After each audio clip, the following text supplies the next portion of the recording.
Cuarto Congreso Gracias, Colombiano Harold. Buenas tardes para todos, para todas. Gracias a Compref por la invitación, al profe Abelardo, a Jefferson, a Paula, a todos que han extendido pues la invitación para que conversemos alrededor de un tema que lo hacemos por gusto, que lo hacemos por placer. Digamos que quiero empezar por reconocer que esta no es una presentación que genere un derrotero sobre cómo adelantar políticas públicas en el sector. Tampoco es una crítica a las políticas públicas del sector, y más bien la intención se ha dado en el ánimo de intentar identificar el vínculo entre nuestro sector, y cuando hablo de sector, igual que el profesor Ortegón, me refiero al sector del deporte, la recreación, la actividad física y la educación física en general. El sector y su relación con los derechos humanos en perspectiva de política pública. Entonces, básicamente, comentarles que hemos identificado 3 elementos alrededor de esta presentación que tienen que ver con elementos alrededor de los derechos humanos, de las políticas públicas y finalmente de cómo podemos articularlo en función de lo que hacemos en nuestro sector.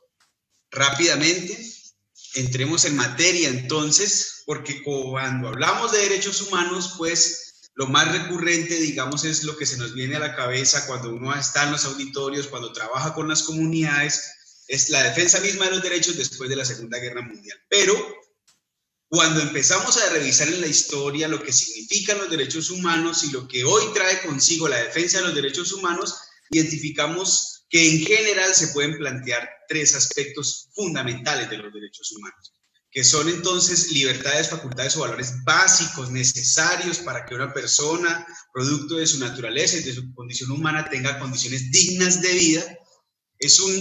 Otro de los elementos tiene que ver con las garantías jurídicas de todos los estados para proteger y garantizar estos derechos, y las normas que internacionalmente o localmente favorecen el desarrollo o incluso los restringen. Tenemos muy pronto, en el mes de diciembre, el Día Internacional de los Derechos Humanos, y creo que es importante compartir un poco que estos días vale la pena rescatarlos desde donde quiera que estemos, desde la academia, desde el gobierno, desde las ONGs, desde el sector público o privado. Es importante, digamos, que reconozcamos la importancia de los derechos humanos. ¿Qué es al final entonces los derechos humanos sino la conquista de hombres y mujeres que a lo largo de toda su vida y de toda la historia de la humanidad han buscado el derecho a disentir, han buscado el derecho a opinar y han buscado el derecho a generar, digamos, condiciones sociales que les favorezcan su desarrollo de manera organizada? Cuando uno va a revisar entonces la historia de los derechos humanos, se da cuenta que a la final lo que hay es una lucha por la dignidad de los pueblos. Uno encuentra entonces en la historia que casi que la primer constitución, casi que le podríamos llamar rebelión, se generó por los nobles en el año de 1215 contra el rey Juan Sin Tierra, quien al firmar un pacto con los nobles, lo que hizo en realidad fue firmar la primera constitución en el mundo, porque lo que hace es que firma con los nobles el derecho que ellos le pedían de por lo menos disentir, de por lo menos discutir, de no ser juzgados por el rey y de ser, digamos, llevados a la muerte sin ningún trato digno, sin una pena justa. Allí, en ese sentido, digamos que empiezan a gestarse los primeros condicionamientos, y es cuando se le empieza a arrebatar al poder absoluto, al poder monárquico, al rey, la autoridad que en ese momento le investiga o le revestía a la humanidad misma. Cuando la sociedad entonces empieza a ser garante de esos derechos, se empiezan a tejer nuevos espacios de relacionamiento con el rey, y a partir de allí la defensa de esos derechos, digamos que se pueden constituir como los primeros elementos que dan origen a los derechos humanos en la historia de la humanidad.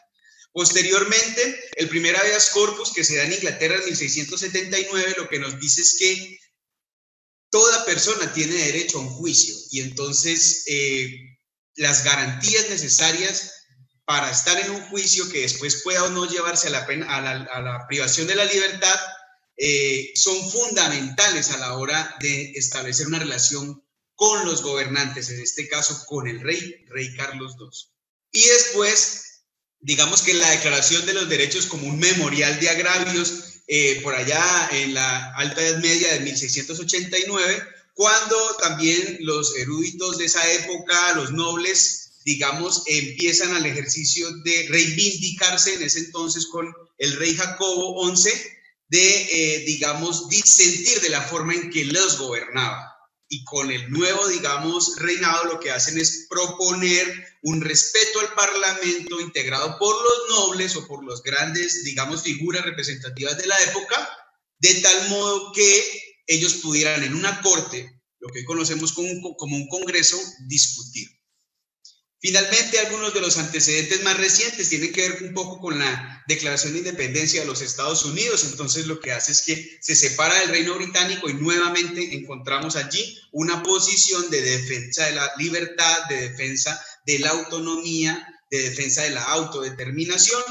La Declaración Francesa es una muestra precisamente de la Declaración de los Derechos del Hombre y del Ciudadano, aprobado también en 1789, y lo que encontramos es entonces una lucha que históricamente se ha dado para que sean reconocidos a lo largo de la historia los derechos de la libertad, la propiedad, la seguridad, la resistencia frente a la opresión o la invasión, y se respeten entonces, digamos, los derechos de los ciudadanos. Hasta allí, en términos de derechos, se empiezan a entender como universales a lo largo de la historia, y lo que encontramos entonces es que producto de estas revoluciones durante estos siglos XVIII y XIX se empieza a consolidar el Estado de Derecho y empieza entonces, digamos, a caer ya las monarquías, se empieza a cambiar un poco la configuración del Estado y del poder mismo en la humanidad, para tener o para abrir paso a las nuevas constituciones o a los nuevos pactos políticos, o en este caso, pactos sociales que generen, digamos, representatividad y un curso, digamos, lógico del gobierno y sus instituciones. En consecuencia, lo que encontramos es que los derechos humanos históricamente se han reafirmado y afirmado frente al poder político y frente al poder público. Eso es importantísimo. No fue al contrario, no fue que se les reconociera desde el poder político o público la importancia de los derechos humanos. Fue producto de la dignidad de quienes los defendían que empezaron a ganarse, digamos, ese espacio. A partir de allí entonces se discute la importancia de la separación de poderes, y así es que encontramos ya en el siglo XX una serie de constituciones, entre ellas la nuestra, que lo que hace es que se reafirma en función de los derechos. Cuando revisamos nuestra Constitución de 1991, allí encontramos la alusión a los derechos que bien el profe nos mencionó, son además fundamentales. Derechos como el deporte y la recreación, es decir, pasan de ser derechos de segunda generación a tener un carácter fundamental, como la participación. Digamos que todos estos hechos históricos lo que marcan es una lucha entonces por la dignidad de los seres humanos, que se reafirman en las constituciones, que además separan los poderes y que permite empezar a construir lo que hoy conocemos como nuestros estados o nuestro estado social de derecho. Quería llegar aquí para decirles que lo que comúnmente conocemos en términos de derechos humanos, pues es la Declaración Universal de los Derechos Humanos de la ONU de 1948, producto de la Segunda Guerra Mundial, en donde los países se dieron cuenta que había que cogerla suave, cogerla con tranquilidad, es decir, respetémonos entre nosotros y pongámosle un fin a esto, porque no podemos siempre seguir llevando guerras. Es decir, lo que encontramos es un acuerdo supraestatal que lo que involucra es a todos para ponerse de acuerdo hasta dónde pueden o no pueden llegar. Encontramos previo a eso, que fue en Bogotá precisamente, que se adelanta la primera Declaración Americana de Derechos y Deberes del Hombre. En ese momento, pues todavía cuando se hace la declaración es para todos los seres humanos, no porque diga hombre quiere decir que las mujeres estén excluidas. Después de eso encontramos entonces que hasta los años 50 los actos internacionales eran declaraciones universales, es decir, eran actos, digamos así, solemnes a los que los estados se vinculaban. Lo que ustedes pueden ver en las diapositivas, que parece un triángulo, una pirámide, es la pirámide de Kelsen. ¿Por qué es importante, y en términos de política pública y en términos de derechos humanos y el sector del deporte, conocer la pirámide? Porque nos permite identificar la jerarquía de las normas en Colombia. Y entonces cuando uno identifica la jerarquía de las normas en Colombia, se da cuenta que hay unas normas que están por encima de otras. Y entonces a lo que se llama bloque de constitucionalidad no es otra cosa que nuestra constitución política, que es la que ordena y mandata la organización territorial y el cumplimiento de los planes, políticas y programas en Colombia. Y resulta que está al mismo nivel que las declaraciones internacionales, es decir, el bloque o los tratados internacionales. El bloque de constitucionalidad no solo es nuestra constitución política, sino todos los tratados internacionales a los que se suscriba Colombia. Por lo tanto, suscribirse a la Declaración Universal de los Derechos Humanos obliga al Estado colombiano a cumplirlos. Suscribirse a las declaraciones de los Objetivos de Desarrollo Sostenible obliga al Estado colombiano, y suscribirse, por lo tanto, a la recreación y el deporte como derecho fundamental consagrados por la UNESCO en la década de 1980, pues entonces obliga al Estado colombiano a cumplir esos mandatos. Quiero llamar la atención, y es que me gusta mucho este pedazo, pues porque uno de recreación o de deporte, hablando del bloque de constitucionalidad, pues claro, está por encima incluso de las leyes ordinarias que genera el Congreso de la República.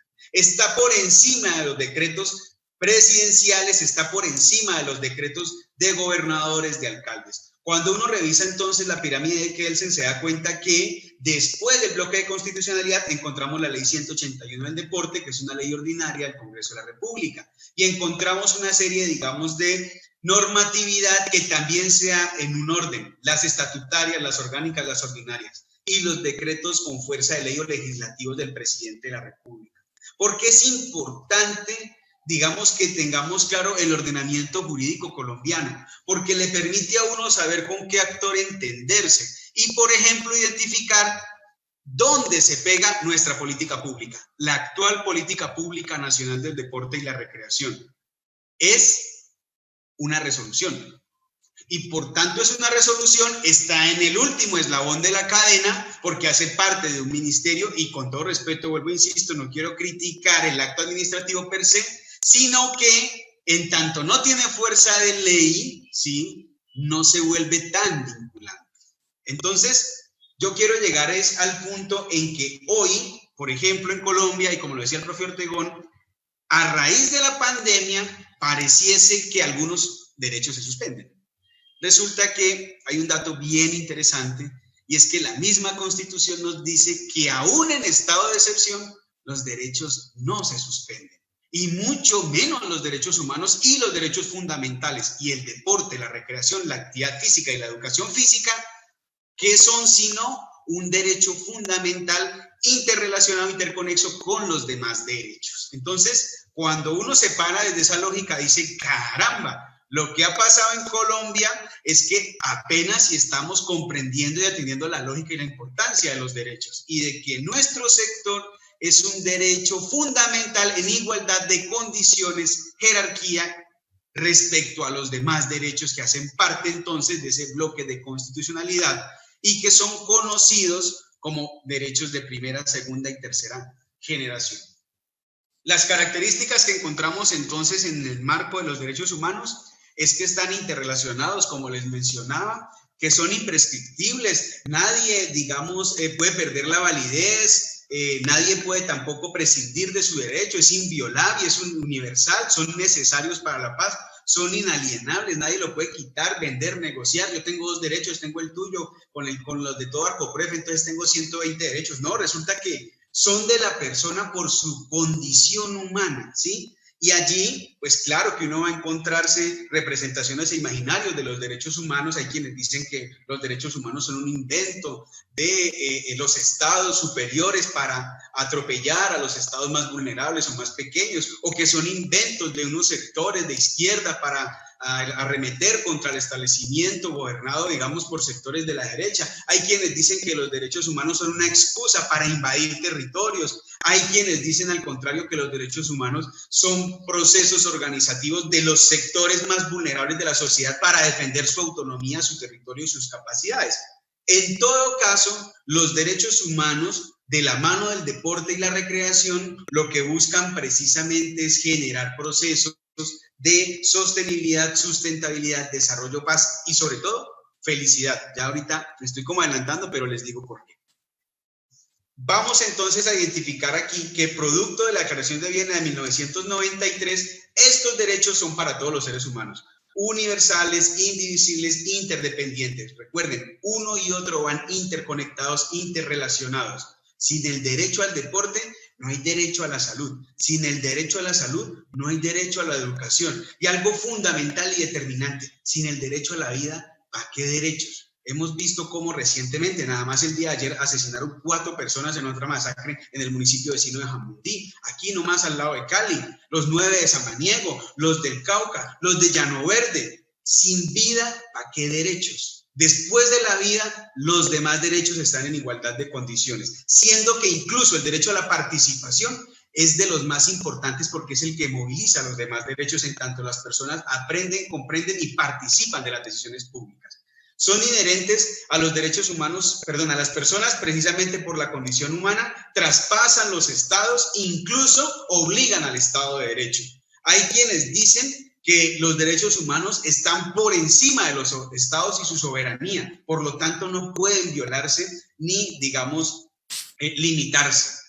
Vuelvo y les digo, entre imaginario y representaciones, uno encuentra quienes dicen que precisamente esa condición es la que hace que un país pueda invadir a otro sobre pretexto de defender los derechos humanos. Pero en todo caso, la discusión académica se centra en que el derecho humano es de la raza humana, independiente del lugar donde nazca, donde viva, de la cultura que tenga, le pertenece y no se los puede quitar ni tampoco se los pueden arrebatar.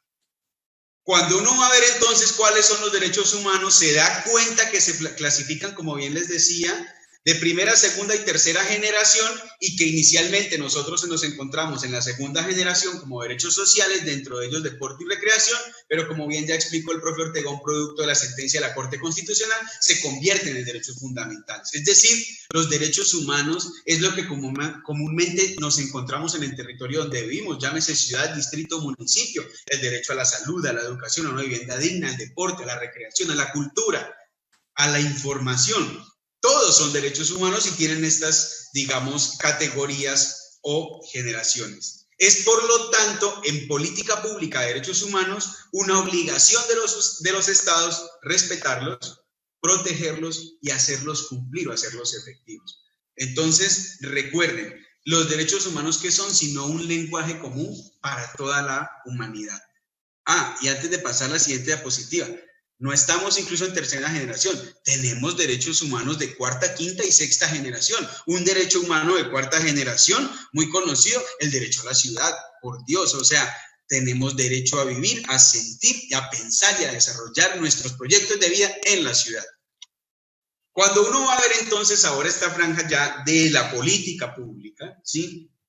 Uno podría identificar diferentes análisis que le permitan ponerse en el plano de para qué sirve una política pública.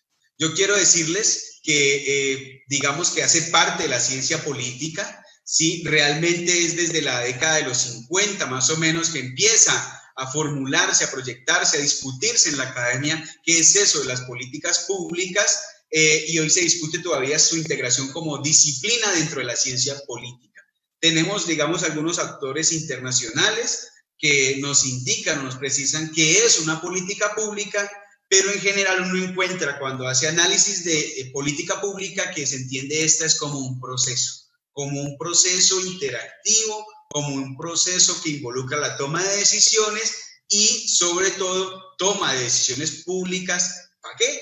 Para hacerle frente a necesidades o problemáticas. Es decir, uno encuentra, digamos, esta particularidad en las definiciones de política pública. Cuando vamos a mirar algunas, en Colombia sobre todo, profesor Vargas, Salazar, el profesor André, tienen, digamos, una particularidad y es que pueden definirnos política pública, pero en este caso orientada a nuestro país. Es decir, la política pública es una, pero Colombia tiene ciertas particularidades. Y cuando uno revisa entonces esta conceptualización, se da cuenta que también describe un proceso de desarrollo de la naturaleza, de tal modo que se convierte en un mecanismo, en un proceso para la tramitación de intereses o conflictos de la sociedad Ojo, y algo muy importante en la dinámica misma de la estructuración del poder, la defensa de lo público, los derechos y sobre todo los intereses de los actores en el marco de esas relaciones de poder.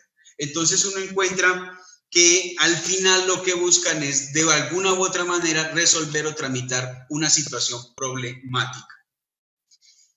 En nuestra opinión, el proceso de política pública es eso, es un proceso cíclico, dinámico, complejo y participativo de toma de decisiones públicas que busca atender o tramitar entonces una situación entendida como problemática, pero sobre todo, ojo, transformar realidades en perspectiva del desarrollo, del bienestar y un elemento clave.